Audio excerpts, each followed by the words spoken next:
Now, Ivory Coast, a former First Lady, Simone Gbagbo, went on trial on Tuesday, accused of crimes against humanity and war crimes for her alleged role in a 2011 civil war. The court case at home came after the government rejected her extradition to the International Criminal Court in The Hague. The prosecution alleges she was part of an inner circle of her husband's key backers that planned violence against the then presidential candidate Alassane Ouattara's supporters as a means of maintaining Gbagbo in power. Human rights groups, including the International Federation for Human Rights, which was representing victims in the domestic case against Simone Gbagbo, announced this week that it was withdrawing its participation in the war crimes trial. They claimed the prosecution's investigation had been rushed and would not give victims a full picture of the Gbagbo administration's orchestration of the post-election violence. Now, for more on Mrs. Gbagbo's trial, journalist Roberto Valussi joins me via Skype from Abidjan. Roberto, welcome to Africa 54. Hello, thanks. Yes, Thanks for having me. Yes, first, just tell us what happened in court today.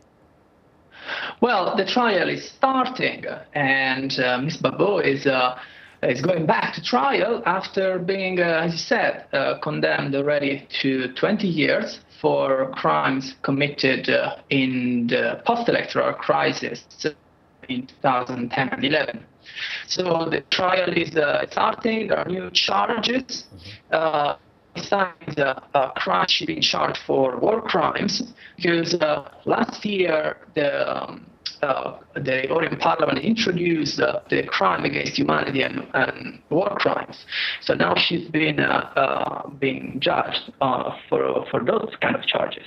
Now, and we're having some audio problems here, but what are the issues regarding the withdrawal, particularly of those human rights groups that say the case is flawed? What is the problem? Several human rights groups withdrew from the process, mentioning several irregularities in the process, in the trial. We're not going to get lost in the details, but they said that the civil parts were not notified of the decision taken by the court. And the most sensitive point is that they are basically saying that they are against the fact that Simone Gbagbo is being judged alone by herself. So she's been somehow singled out, while last year they had this collective trial with more than 150 people standing on trial. Now they're only bringing Simone Gbagbo. And their main critique is that all these is not going to help to shed light and bring justice to all the crimes that happened during the post-electoral crisis.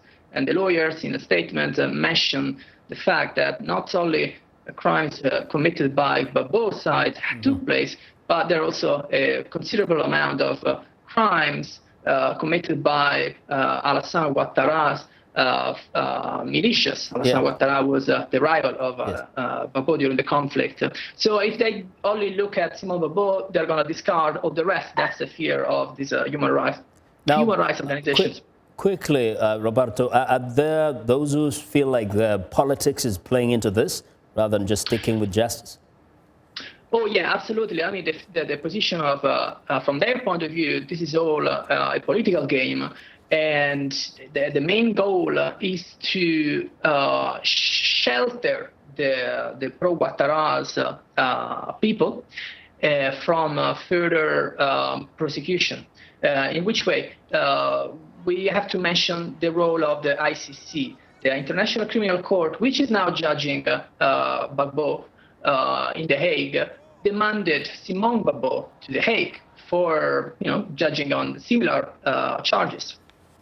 Côte d'Ivoire has been staunchly refusing to send Simone Gbagbo to Côte d'Ivoire on the ground that their judiciary system is now capable of dealing with that, with this thing. So they Roberto, yes. We will follow up with this. Thank you very much for now. Thanks for your reporting. Okay, you're welcome. Okay. That's Roberto Valussi reporting live via Skype from Abidjan in Ivory Coast.